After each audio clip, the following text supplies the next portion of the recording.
آپ کیا کہیں گے؟ آپ اس کو عشق حقیقی طرف کیسے لے جائیں گے؟ دوبارہ پیش کریں. دل، دماغ، جگر، یہ سب ایک بار. کام آئے فراق میں اے یار، کام آئے فراق میں اے یار، فراق میں اے یار. اب یہ تو ظاہر سی بات ہے عشق مجازی کی طرف اشارہ ہے. اب وہ جو بچے ہوتے ہیں وہ ایڈولسنس پیریڈ میں ہوتے ہیں، یہی بات. تو اب یہ موبائل کا زمانہ بھی آ گیا ہے، تو وقت سے پہلے بچوں کو جو ہے موبائل جوان بنانے پر تلا ہوا ہے. تو اس کی جو ہے لغوی اوپر کے جو معنی ہوتے ہیں، سرسری معنی جسے کہتے ہیں، اس کو پیش کرتے ہوئے استاد کو جو ہے گزر جانا چاہیے. یہ میرا ایسا ماننا ہے. آپ کا ماننا ہے کہ اگر عشق مجازی سے یہ شعر جڑا ہے تو کہیں گے کہ محبوب کی یاد میں کیا ہے، شاعر یہ لہجہ استعمال کر رہا ہے، یعنی فراق جدائی کا جو جذبہ ہے اس کو اس میں پیش کیا ہے. تو غالباً کہیں نہ کہیں ہم اساتذہ کرام عشق مجازی کو بھرپور طریقے سے جو جذبہ شعر میں ہے اس کو پیش کرنے سے قاصر رہ رہے. جیسے آپ نے کہا کہ پہلے پڑھ کر جانا چاہیے استاد کو، تو غالباً میر غالب ایسے شعراء کو پڑھ کر کہ کون سا عشق کا جذبہ ان کی غزلوں میں چھپا ہے، کہیں نہ کہیں یہ بات بھی طلباء و طالبات. آج کل کا جو زمانہ ہے محترمہ، اس میں عشق مجازی پر اگر استاد بات بھی کرتا ہے تو کوئی مذائقہ نہیں ہے، اس لیے کہ یہ موبائل کا دور ہے، موبائل کا زمانہ ہے. زندگی کا ایک جز ہے. بچے جو ہیں اس میں خاطر خواہ عبور حاصل کر چکے ہوتے ہیں. صحیح بات، کیا اس سے انکار دیکھتے ہیں ٹی وی پر جو ہے کافی سارے سیریلز اسی طرز کے آتے ہیں. تو اور ٹی وی سے آج کا ہر بچہ جو ہے غالباً لگا ہوا ہے، چپکا ہوا ہے، چپکا ہوا ہے. لیکن حسن خوبی آنی چاہیے. میں سمجھتی ہوں کہ اتنے خوبصورت طریقے سے آپ عشق مجازی کو رکھیں. اور میں اپنے استاد محترم کی بات کہوں کہ جب شعر پڑھا یا پڑھایا کرتے تھے تو اس دورانیے میں 1 گھنٹے کے پیریڈ میں، وقفے میں ایک شعر ہوا کرتا تھا تشریح. کیا کہنے. تو اس طرح کے جو ہیں وہ استاد بھی ہو گزرے ہیں، اور انہی کا صدقہ ہے کہ میں کچھ شاعری کے میدان میں کچھ لکھ پایا ہوں. اللہ تعالیٰ ان کی عمر دراز کرے اور ان کا سایہ شفقت ہمارے سروں پر برقرار رکھے. لیکن یہ آپ غالباً اپنی نعتوں کے لیے جانے جاتے ہیں. اگر سچ بات کہیں، جو بہترین نعتیں آپ نے تخلیق کی ہیں، تو کیا ہمیں بتائیں گے کہ اس کا ارتقاء کب، کیسے اور کیوں کر ہوا؟ نعت جیسے کہ نعت حضور صلی اللہ علیہ وسلم سے محبت اور عقیدت کا اظہار ہے، اور اس میں آپ صلی اللہ علیہ وسلم کے محاسن بیان کیے جاتے ہیں. ایک اور پہلو اس کے ساتھ میں جوڑنے رہوں، سیرت نبوی صلی اللہ تعالی یعنی علیہ وسلم، یہ دونوں میں آپ صلی اللہ علیہ وسلم سے عقیدت آتی ہے، لیکن طریقہ منفرد ہے. اس پر کچھ روشن. اب آپ کا جو ہے یہ نعت کے ارتقاء کے تعلق سے آپ پوچھ رہی ہیں، تو نعت کے ارتقاء کے تار جو ہیں وہ عہد نبوی صلی اللہ علیہ وسلم اور عربی زبان سے، عربی دور سے جڑتے ہیں. حضرت حسان بن ثابت رضی اللہ تعالیٰ عنہ، پھر اس کے بعد میں آپ کو ایک اور نام کعب بن زبیر، یہ عربی شعراء ہیں جو نعتیں انہوں نے کہی ہیں. عبداللہ بن رواحہ بھی ایک نام آتا ہے صحابی کا، یہ بھی نعتیں کہی ہیں. اور یہ شعراء، ان شعراء میں سب سے پہلے نعت کہنے والے شاعر کا صحرا جو ہے وہ ثابت بن حسان بن ثابت رضی اللہ تعالیٰ عنہ کے سر جاتا ہے. یعنی اس کا جو ارتقا رہا، میں وہی کہنا چاہتا ہوں، میری بات کو آگے بڑھانے دیں آپ. ضرور سر.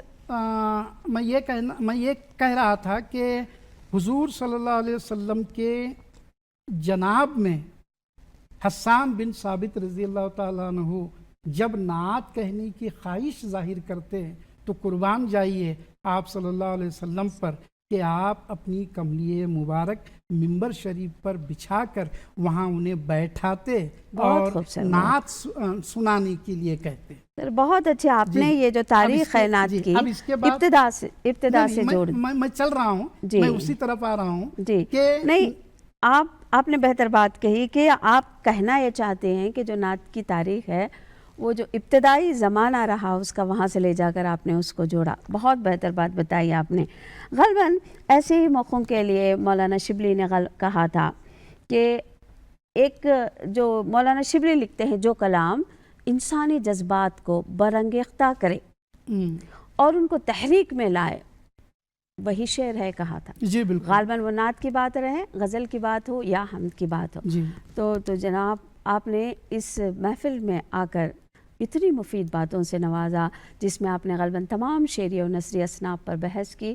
اس کے لیے میں دوردرشن کی جانب سے آپ کا تہ دل سے شکریہ ادا کرتی ہوں. جزاک اللہ. امید ہے کہ آپ سب اس سے مستفید ہوئے ہوں گے. شکریہ. بہت بہت شکریہ محترمہ. میں اپنی جانب سے بھی شکریہ ادا کرنا چاہوں گا ڈاکٹر انیس صاحبہ کا. جی. پھر آپ ڈاکٹر نسیم صاحبہ کا. جی شکریہ سر. پھر ماں سوا اس کے اس اسٹوڈیو کے تمام عملے کا شکریہ ادا کروں گا. ماں سوا اس کے میں شکریہ ادا کروں گا ناظرین اور سامعین کا بھی کہ انہوں نے 15-20-25 منٹ کے لیے مجھے برداشت کیا اور میری آئیں بائیں شائیں کو وہ ہماتن گوش سنتے رہے. بہت خوبصورت. آخر میں اتنا ہی کہوں گا کہ احسان مند ہوں آپ کا اتنا کہ میرے پاس, احسان مند ہوں آپ کا اتنا کہ میرے پاس الفاظ ہی نہیں ہیں تشکر کے واسطے. الفاظ ہی نہیں ہیں تشکر کے واسطے. شکریہ, بہت بہت شکریہ. جزاک اللہ خیر.